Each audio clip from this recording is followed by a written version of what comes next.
Well, good morning, everyone. Welcome to the first of our speaker series in the fall 2023, the IWH Speaker Series. My name is Monique Gignac, and I'm a scientist here at the Institute and the scientific director. Before I introduce our speaker, I'd like to just let you know a couple of housekeeping issues. We have closed captioning available. It's at the bottom of your screen. It may say CC, or you may have to click the More button, and you can activate that, turn it on or off if you desire.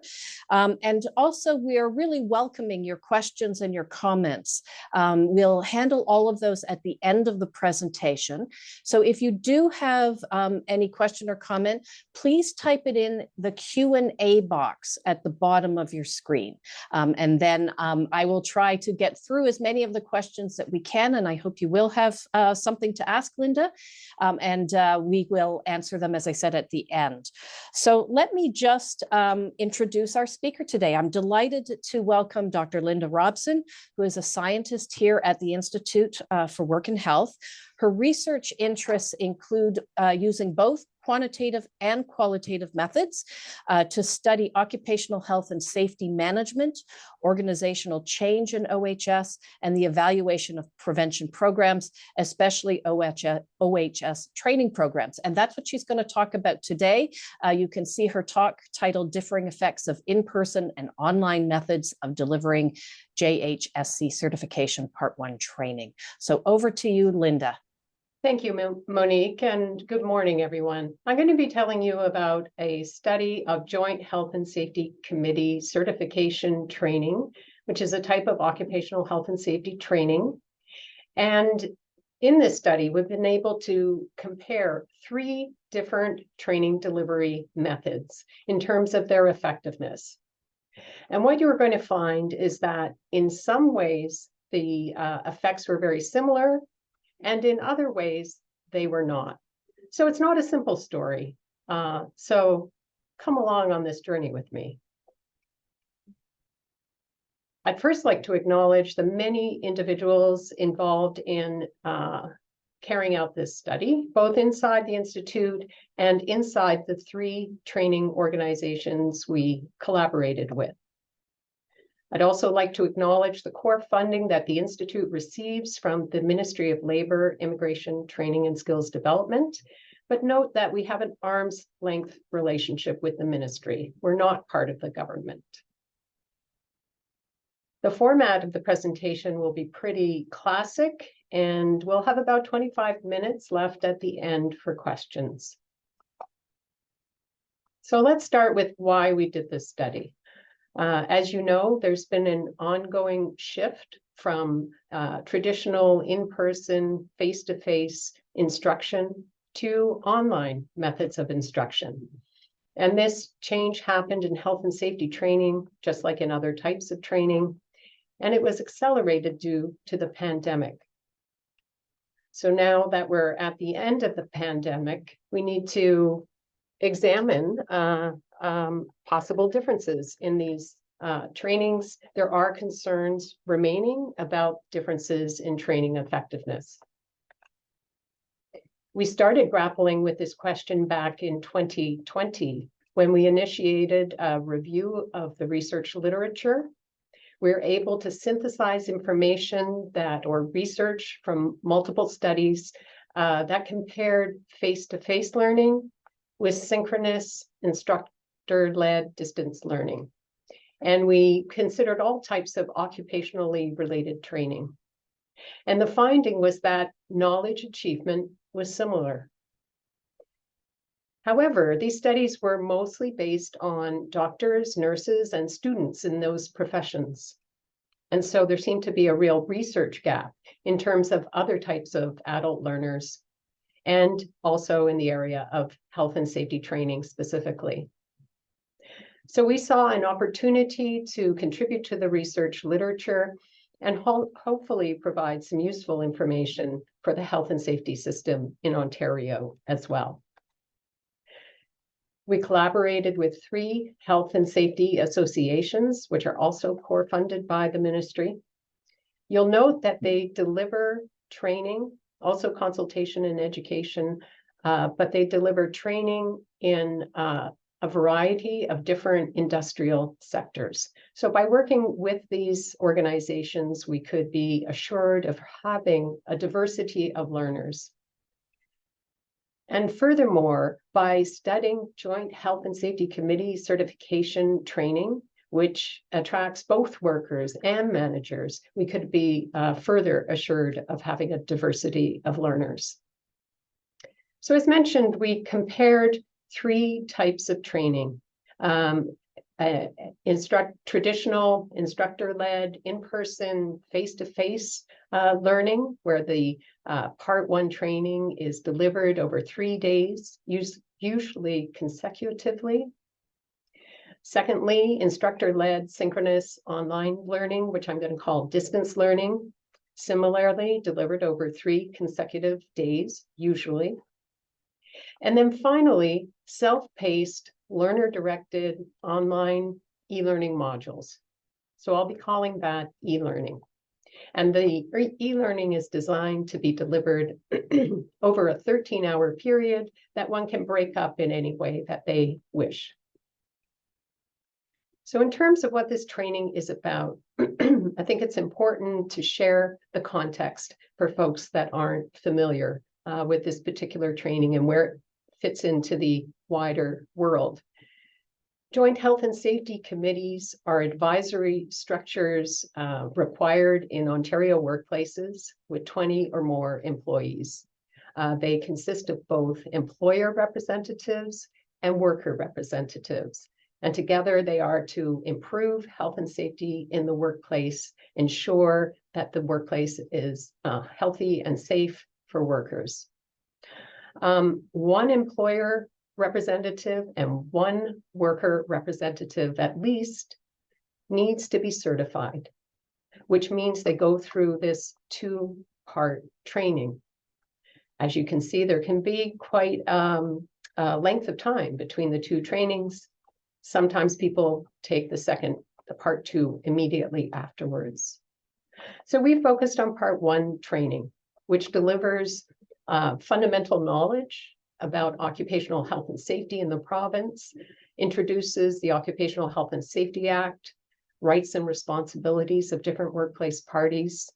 It gives an overview of health and safety hazards and risk controls, as well as the activities that committee members carry out, inspections of the workplace and investigation of serious incidents and work refusals.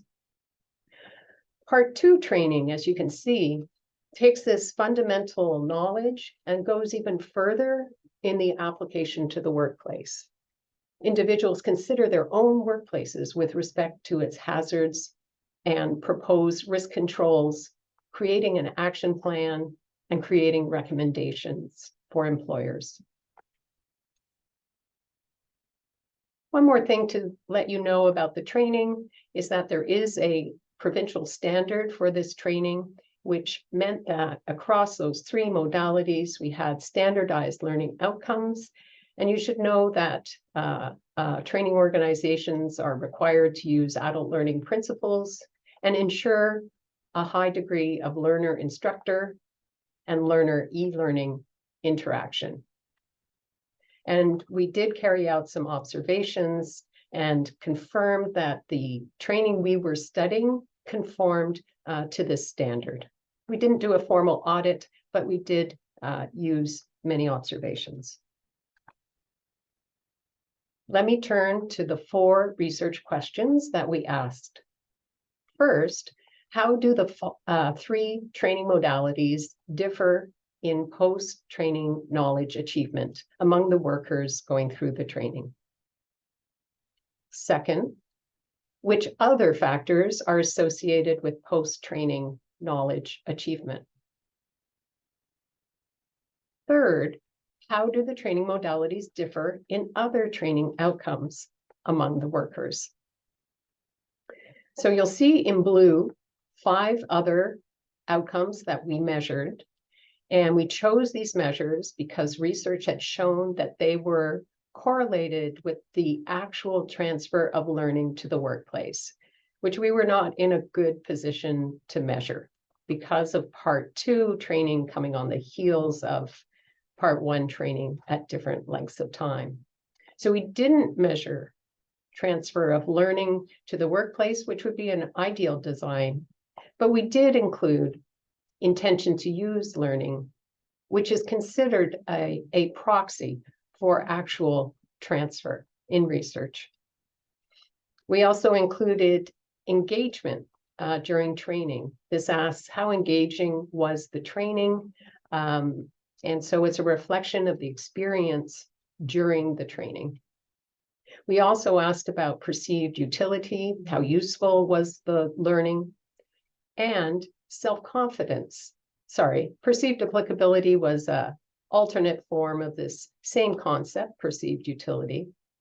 And then self-confidence, also known as self-efficacy. And research has shown that this self-confidence is just as important as knowledge achievement when considering transfer of learning to the workplace. So I put them in this model so you can see the relationship amongst the concepts. In our study, we're not trying to develop a comprehensive model of training, really just to show you the relationship of these concepts. And we had a 4th research question. It was a pair of open-ended questions that asked about potential improvements in the content and delivery of the training. I won't be touching on those results today, but they are found in our final report, which will be released in 1 week's time. Before I move on to the methods and results, I'd like to take you through a little exercise that we carried out with the 3 training provider organizations independently of one another. And that is to ask what would be a meaningful difference in knowledge score if you were comparing one modality to the other. So imagine, as we did, we had a series of knowledge questions in our post-training survey, and we calculated the percentage correct. So theoretically, you could have a score between 0% and 100%. And imagine then you are delivering a training program. Let's say modality 1 is face-to-face instruction, and you have hundreds of people going through the training, and on average, they score 75%. And let's say you have a second modality, and again, you have hundreds of people going through the training, so you have a nice, reliable average. How different would that average need to be from 75% before you would consider it to be a meaningful difference? Would it be 1%, 2%, 5%, 10, or 20%? So take a moment, get a value in mind, and compare it with what was the outcome of our discussions with training providers. And that was 10%. Amongst themselves, within organizations, we heard values from 5% to 20%, but the consensus was 10%. And so for us, that provides a criterion developed through training practitioner expert opinion. And it's then our criterion for what is practically significant, which is different than statistical significance. Okay, let's turn to the methods. I have 3 slides. The first is to say we had a repeat survey design. We conducted a survey prior to the training, either the day of the training or when people registered. And we had a survey following the training, which was administered 1 to 3 days post-training. We measured Joint Health and Safety Committee relevant knowledge, both before and after. The secondary outcomes were measured after, and other factors were measured either before or after. When we carried out the study, we collected the survey data, and in our first look, we would look at descriptive results similar to what you would see if you work with SurveyMonkey or Qualtrics. And then we use that data to take it the next step further, if you will. We used multiple linear regression modeling so that we could isolate that effect of modality without having it be affected by all those characteristics in which learners differ. And this is important because we did find that even within a given training organization, there would be a tendency for different, there were different learner profiles, if you will, in the different modalities. So for example, in face-to-face learning, there was a tendency for folks with a lower education level and a manual job to enroll. They were more likely to enroll in face-to-face learning than they were in the online styles of learning. So this allows a fair comparison between the modalities, apple-to-apple comparison, as they say.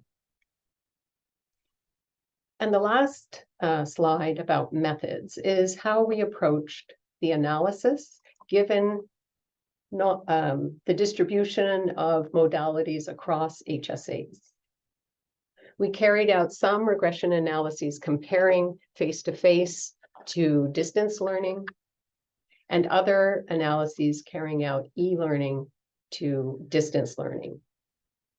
And you'll see in the next slide, it allows us to indirectly compare e-learning to face-to-face learning. So here is a result that addresses the first research question. We're looking at post-training knowledge score. Again, that's it can range from 0% to 100%. And I'm using as a reference the distance learners. This is all distance learners across the 3 HSAs. On average, they scored 75% on this post-training knowledge set of questions. And when we carried out that first regression, comparing distance to face-to-face learning, we found when we consider modality alone, the difference was 2.5 percentage points, a highly statistically significant result. And at the footnote here, just know that p-values that are smaller than 0.05 are statistically significant. In the second regression, e-learning compared with distance learning showed a difference of 0.4%, which was not statistically significant. And you can see how we can impute a difference between e-learning and face-to-face learning of 2.1%. And I'm going to describe this set of results as having a range of effects. So I'm going to take from these 3 values, the smallest and the largest, and say the range of effects was 0.4 to 2.5%. Now, you might remember that exercise of what was practically significant, and we said 10%. You'll see that all of these effects, even the statistically significant one, is not practically significant. It's quite well below 10%.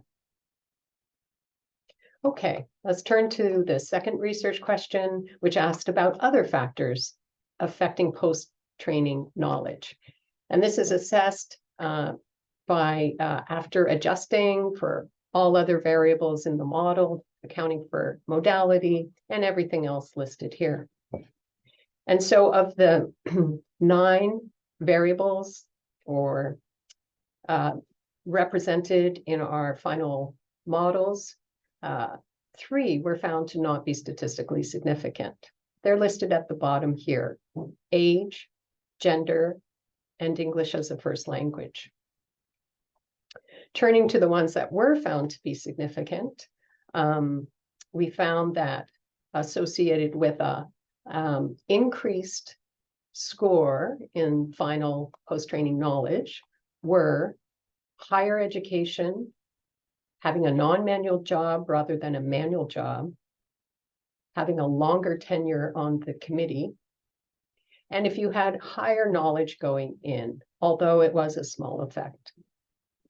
On the other hand, if you were with a small employer with less than 20 employees, then you were likely to have a lower, or on average, you had a lower post-training knowledge score. We found too that there were differences between the HSAs, which may be an HSA difference, or maybe some residual confounding arising from the very different populations that they deliver training to. Turning now to research question 3, you'll remember there were 5 secondary outcomes, and I'm going to show you the results of the 3 that were statistically significant. All of these secondary outcomes were measured with a response scale going from 1 to 6. And so in this case, people were asked, how engaging was the training? They had an option, 6 different options. They could select not at all engaging to extremely engaging. You'll notice then this average across all the distance learners of 4.4 is halfway between engaging and very engaging. So it's quite positive. And that's the case with all of the bars in this graph.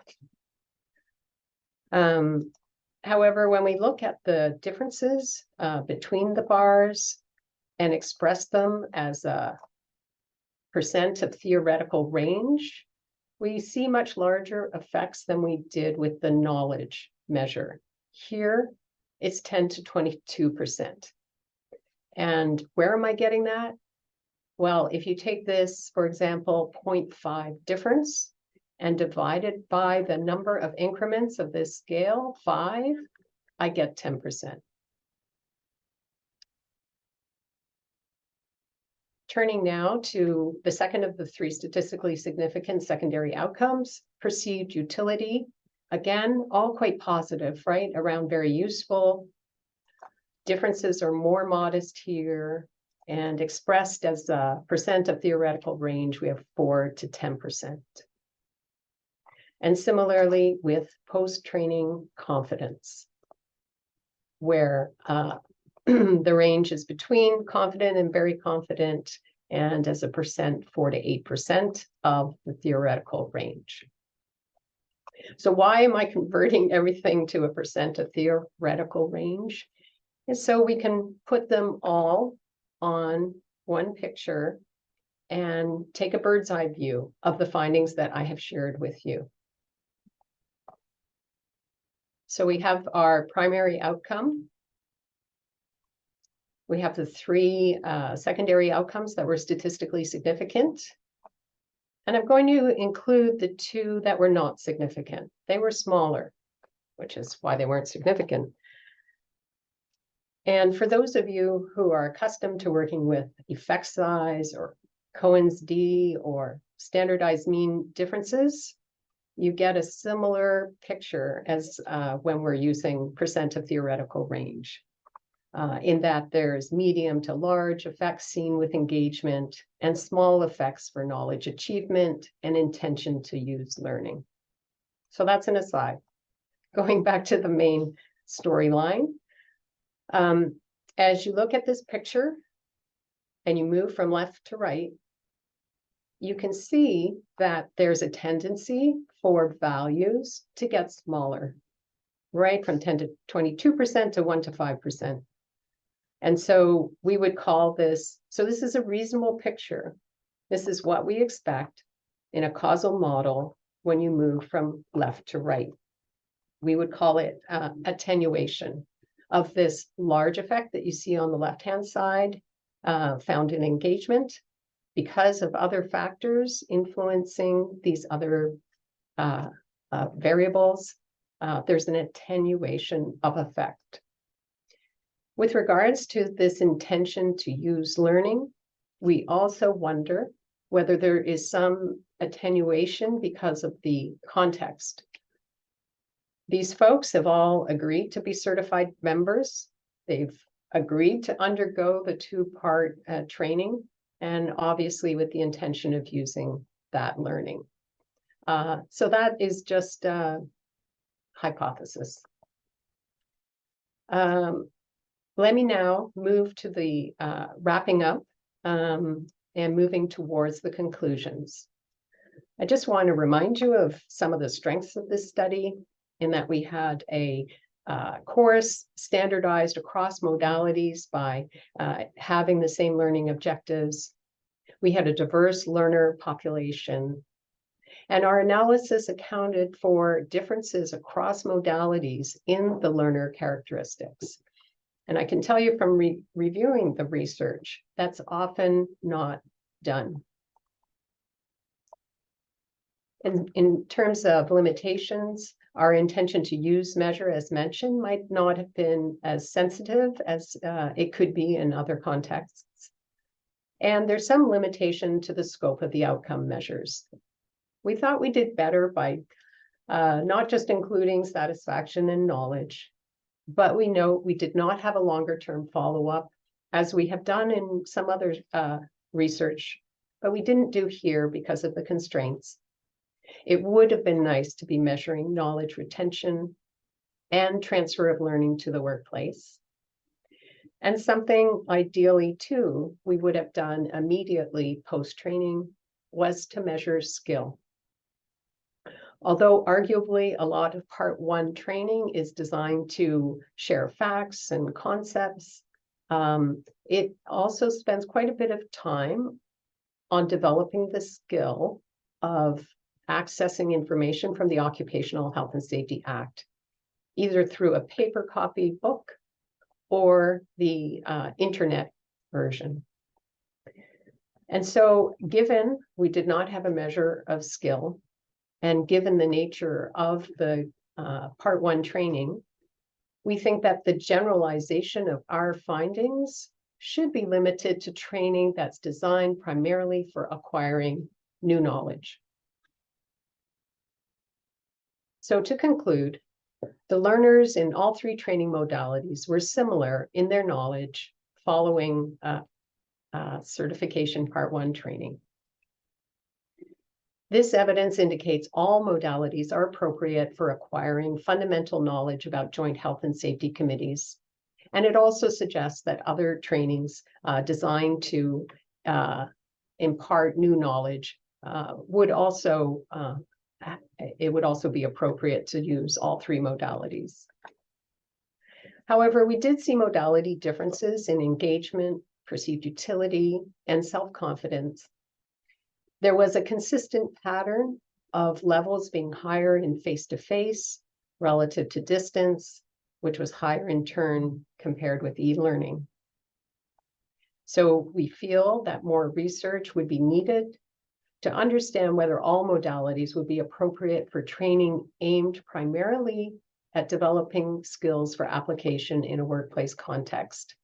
For example, certification part 2 training. So just turning to housekeeping, if you will, stay tuned for some publications about this research. As mentioned, we'll release the final report on this project in 1 week's time. When you receive a message via Zoom about this current presentation, alerting you to the recording of it, there'll also be a link to the final report. And stay tuned for a journal manuscript, which I hope will be available early next year. You can remain in contact with me. I can let you know when that manuscript is available, or if you have any further questions or discussions, or something you would like to discuss, feel free to contact me. However, we do have some time for discussion right now. It looks like about a half hour. And however, I will note before we move there that there's many ways to stay in touch with IWH. And I really recommend subscribing to our monthly e-alert, which will it's a nice compendium of some of our greatest hits, if you will. And yes, I'm at the end. Over to you, Monique. Okay, well, thank you, Lynda. You're not off the hook yet. We've got lots of questions for you. So just to, again, recap, if you do want to ask a question, please type it into the question and answer box. We have a number of questions. We'll do our best to get through them all. But as Lynda mentioned, if you want to get in touch with her, we don't get to your question, please do contact her. For everyone's knowledge, in about a week to 10 days, the presentation will be available for everyone to see. And as Lynda mentioned, there will be a link to the report in that. And it's available on our website. So, so thank you again, Lynda. That's a really terrific presentation. Just to start us off, a question of clarification. Someone is asking, can you just go into a bit more detail about what you mean by non-manual and manual? Yeah, sure. We simply asked whether people would describe their job as manual or non-manual. Gosh, I think we gave some examples. What we were thinking of is whether one, uses their hands, uses their body during work, as opposed to more sedentary type of position. Okay, thank you. Around the outcome intention to use learning as a proxy, or how effective is intention to use learning as a proxy for transfer of learning to the workplace? Someone has commented that intention feels a bit loose as a proxy. For example, I have had the intention to lose weight for close to 5 years without a successful transfer of that intention into action. I'm not asking the question, but ditto. Yeah, definitely there is a correlation, but just obviously if you say you intend to, it's not 100% certain that you actually will. And I imagine it's going to vary from individual to individual, depending on constraints in the workplace. Okay, thank you. Was the complexity of the subject matter something that you were able to assess or determine as a factor? Is that something that can be looked at in these kinds of interventions? I mean, we were meant, you'll notice that the program standard required adult learning principles. It needed to be directed at an appropriate literacy level. So we did not assess that. I do know the auditors within the ministry are using methods to assess the appropriateness of any given training. Before training is approved, they are audited, both desk audit as well as in-person audit. So, so it's something we didn't take on. However, we feel that there's some equivalency across the training, and I think given the engagement levels that we had, I would think on average they weren't missing the mark. Okay, thank you. Someone else, a couple of different questions actually all around the same topic. You mentioned that age and gender and English as a second language were not statistically significant. I guess, first of all, did any of those surprise you? And then, is there a rationale, or are there other reasons for collecting that data if you now know that it isn't making a difference in the learning? Yeah, we were surprised at English as a first language. But of course, in terms of that being not significant, let's see if I can go back to it here. Right, so the 3 at the bottom, not statistically significant in terms of affecting post-training knowledge. So English as a first language was something that turned out to not be statistically significant. That surprised us. And then we reflected that probably the people that were selected by their peers or their management to take the training or to be the certified member as opposed to just a committee member, not certified perhaps, they were probably selecting for people that had good functionality in English. So we were prize, but that would be our understanding of it. And then you had a second question in terms of whether that's something that should be then not collected. I would say no. This is one particular training, and these factors might be more important in other types of training. And it also gave us some insight into who was attending the training. Okay, thank you. Someone is asking about or noting that there are a lot of different personal preferences and personal differences among individuals in learning. And so they were just interested in your comments about what kinds of individual factors might be relevant. Are these usually assessed in training? Just to kind of capture this sense of what works best for one person might not work as well for others. Yeah, we did wonder about that and whether that could even, affect one's success in the training. And we did ask a question in that pre-training survey about one's preference. We asked, it was really the question went along the lines of, do you usually enjoy or like, maybe it was like instructor-led synchronous distance learning, something like that. Mm-hmm. And people could choose anywhere from not at all to a lot. And while we didn't find it predictive of outcome, it did provide an interesting picture, I think. As I say, there were 5 or 6 options to express, and your degree of preference.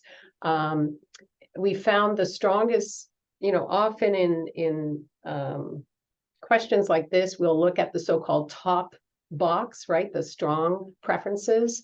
And we found that about 50% of the people who took the face-to-face learning said that they liked it a lot. And when it came to the e-learning, not as strong, but it was 40%.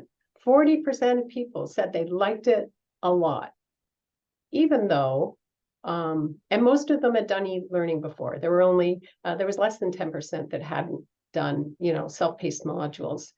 So they liked it a lot. And so they must have known that they're not going to be quite as engaged as that in-person learning. But for whatever reasons, and we think the open-ended questions provide some insight in terms of people speaking of the convenience of the e-learning. So I think that's some of the explanation for that strong preference. And interestingly then, the distance learning, the remote instructor-led online learning was not as strong as either e-learning or face-to-face. So even though the engagement doesn't work that way, there's the preference. So I think it's that, again, that convenience factor coming into e-learning. Okay, thank you. Lots of comments, by the way, are coming in about great presentation and different thoughts and ideas about the different types of learning. I may not be able to get through everybody's questions and comments. So again, I hope you will contact Lynda. But yes, noting that face-to-face is more engaging than other kinds of learning, and hearing about the e-learning. Some individuals were interested in whether or not you've got people maybe dropping out of that type of learning. So were there dropouts in your study, or was everybody there? I guess it was just the one time that they were interviewed. And so someone is asking also about whether or not you can follow up for 6 months. But whether or not you know things about the e-learning and what people didn't like about it, and can these be somehow enhanced in future e-learning opportunities? Yeah, so I think you had a few questions in there. So we did have the repeat survey. We didn't notice a greater dropout rate for the e-learning. We had about 80% retention, I believe, if they had done the first survey. And then in terms of, can we learn something about how to enhance the e-learning? So we did have those open-ended questions. We asked about, improving the content and improving the delivery. And there are some e-learning specific findings that will be included in the final report. Okay, and I think someone else was interested in whether or not there's an opportunity for you to do more follow-up to look at things like knowledge retention. 6 months. At this point, no. The last data point was September 2022. And we think, at this point, it would be more productive to be working with a cohort of certification 2 learners and asking about the type of part 1 learning that they did. Okay. Someone's interested in the use of the word education versus training. Because there was no measure of skill, is it something that, should we be calling this training, or would it be better to maybe characterize it as education? Yes, you might want to. There is that distinction.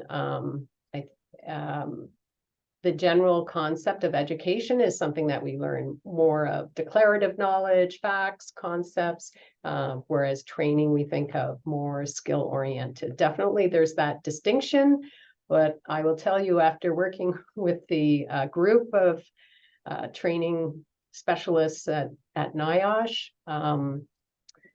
because the lines are so blurry, we simply chose to use the word, and they chose, we worked on a collaborative review many years ago, to use the word training. Okay. Does that help? Yes, it helps to know how this came about.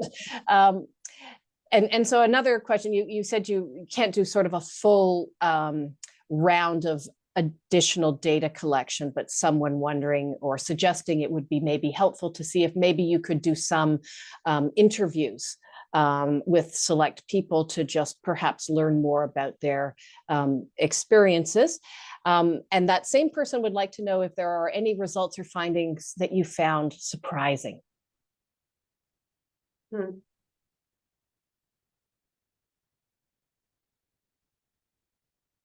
Hard to go back in time now. I think I was surprised to see such large differences in engagement that didn't play out to the intention to use. English as a first language was a surprise too, as mentioned. Yeah, that's what I have off the top of my head. Okay. I'm just looking down. Lots of questions about education and learning and how people learn. And so I guess if I were to try, and apologies to people who have very specific questions, but are there variables that you wish you had asked, or the questions you wished you had asked, to kind of unpack the learning experiences, the different modalities, to explain why you get some attenuation or what's happening here? Is there something from the educational literature that might help? Well, I think the one thing, hindsight is 2020. As you can see, we had a very sensitive knowledge measure post-training. We were able to detect, differences of 2.5%, and they were highly statistically significant. So we had great power, sensitivity there. Turns out we could have sacrificed some of those questions, and what would have been which would have been worthwhile to do, is to break apart the self-confidence. It's often said that self-efficacy is a very, skill-specific concept, and so it would have been interesting to ask about, how confident are you in using the Green Book to look up the roles of the Joint Health and Safety Committee members? How confident are you using the online version of laws to find a piece of legislation? How confident are you in being involved in a work refusal? That sort of thing. Okay. That would have been nice to break apart the self-confidence, given its importance to actual transfer to the workplace. Okay, absolutely. So going back again to where there was no differences, there were no differences in age, for example, for the group. Someone is interested in whether or not you have a sense of, people being accustomed to online training. If you're new to it, that might have played a difference or a role versus people who are very familiar with it. Do you have any sense that is changing? We're just more familiar. Do you think that can make a difference? Or the self-selection of mode of training? Yes, I mean, there were some comments about technical difficulties with the distance learning in particular. So obviously that's going to impair the learning experience. It resulted in an instructor needing to rush on the last day.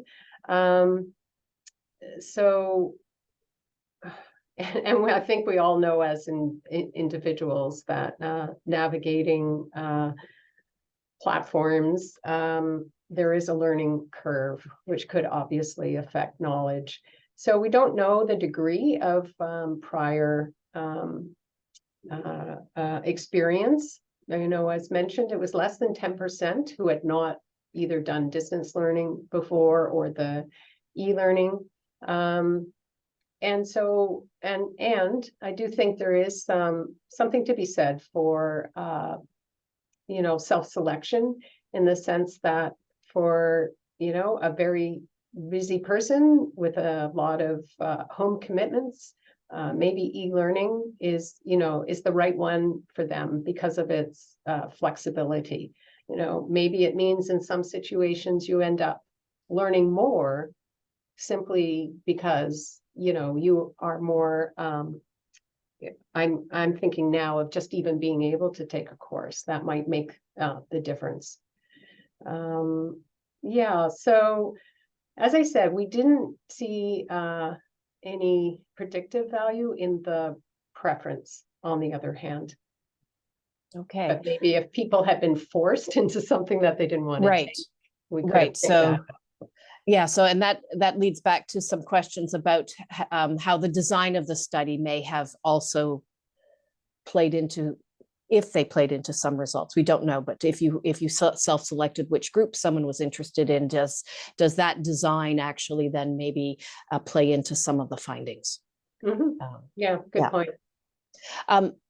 A bit about recruitment, some questions here. These are, I'm blending a few questions, trying to get at a number of issues.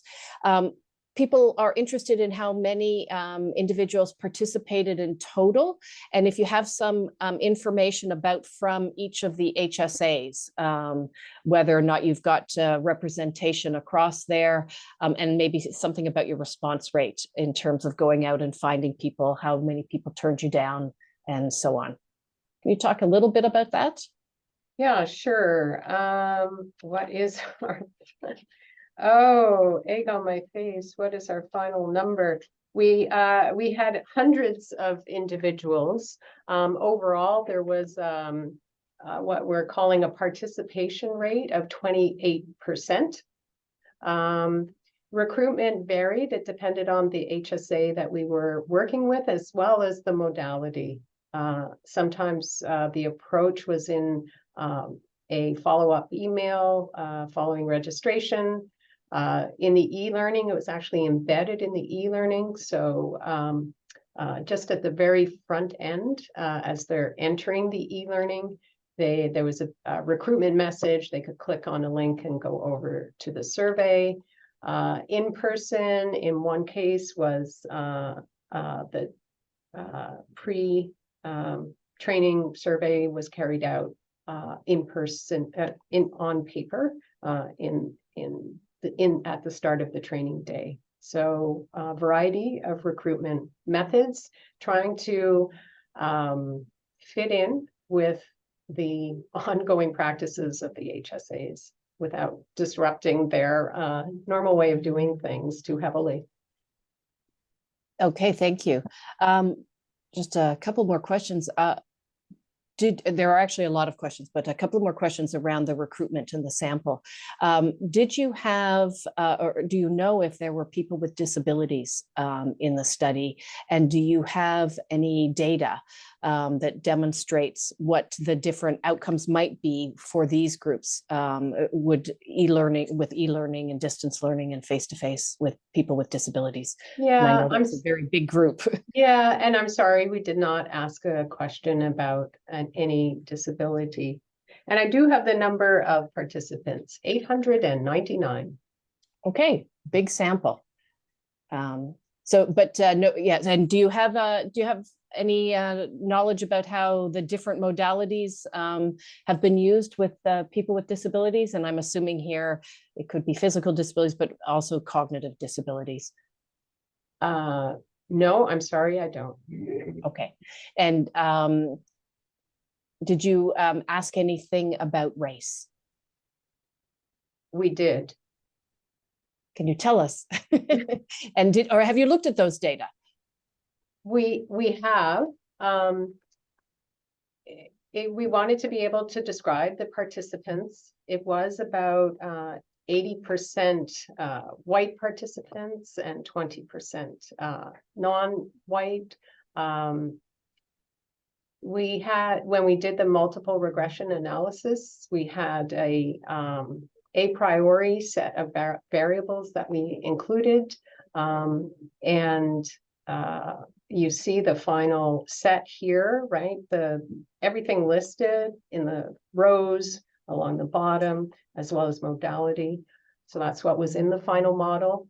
We did go through a later step to screen the other variables available in the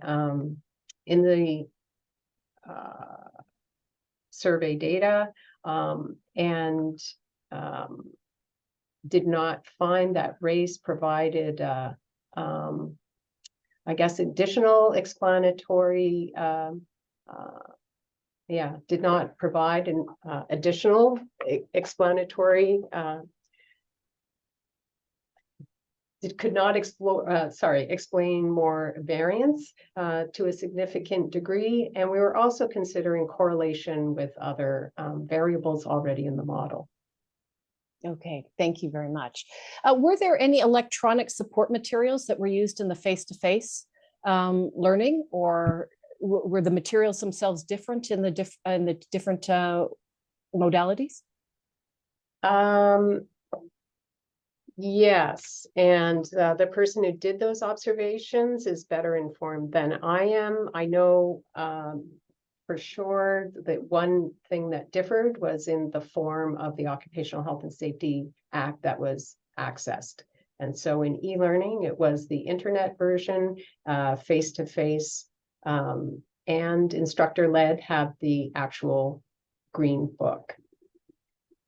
Okay. Distance learning might have differed by HSA. Okay.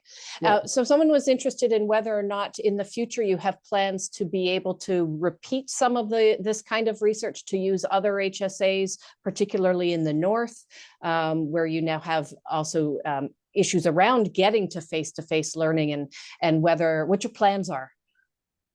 Yeah, we have no current plans to build on this study, but we're interested in considering them.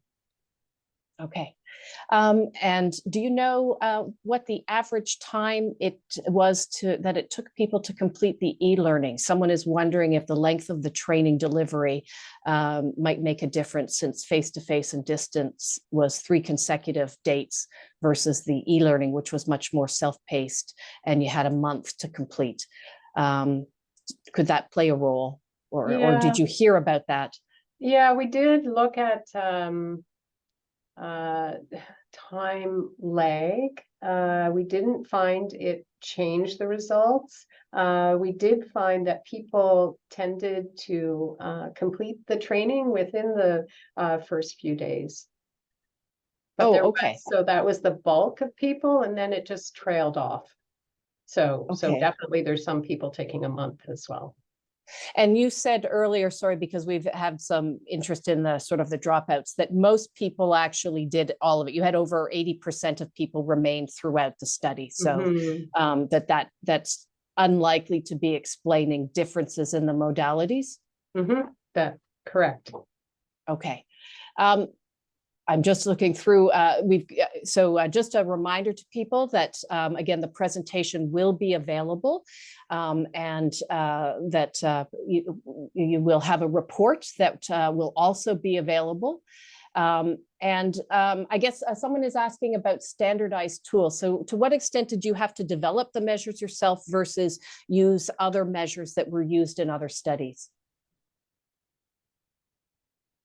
Yeah, so for the knowledge questions, we were using we adapted and selected from standardized questions that the ministry has developed. There are some alternate versions of a final test that all providers need to use, incorporate within their training as a final assessment. So we selected our knowledge questions. We looked for the more difficult questions. We did not use any test in its entirety. We did some mixing and adapted some items. So that's the knowledge items. And for the secondary outcomes, we were guided by what's used in the research literature and tailored it to our particular study. Yes. So maybe as a final question, and thank you to everyone who's been asking questions. My apologies that we don't have time to answer all of them today, but please do want to hear from you. But maybe a comment, Lynda, from you. If you were wanting to capture knowledge change versus behavior change versus a change in a culture at an organization, would you put your money behind all three of those modalities in the same way, or do you think some might be better for some kinds of change? Tough question to finish on, sorry. I mean, there's all sorts of e-learning, right? Some can involve a live person part of the time.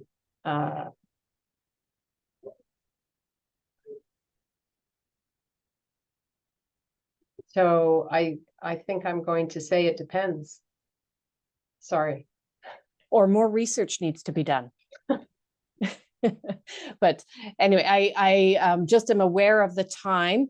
So I want to thank you. This, as you can see from the number of questions I've been firing at you and the number I'm sorry that we didn't get to answer, there's a lot of interest in this topic, a lot of interest in being able to generalize, really interested in the findings that you've presented and, you know, sort of next steps and how we use this, because this is such an important topic. So appreciating all of the efforts to look at the training that you did evaluate. So I want to thank you again, Lynda, and I want to thank everyone who attended. We have a very large number of people here. Just to let you know, for ease of handling all the questions, that's why we do ask you to put your questions in the box so we don't open up people's cameras and microphones. We had someone ask about that. We hope you will join us again. We have next month on October 17th, Dr. Arif Jetha is going to be speaking here from the Institute, and he's going to be talking, the title of his talk is 3 Scenarios of a Future Working World, Using Strategic Foresight to Imagine and Respond to a Changing World of Work for Young Adults Living with a Disability in Canada. So do join us, and I hope you all have a wonderful day, and thank you again, Lynda, for a terrific talk and for the answer to all the questions. Thank you, everyone. Thank you.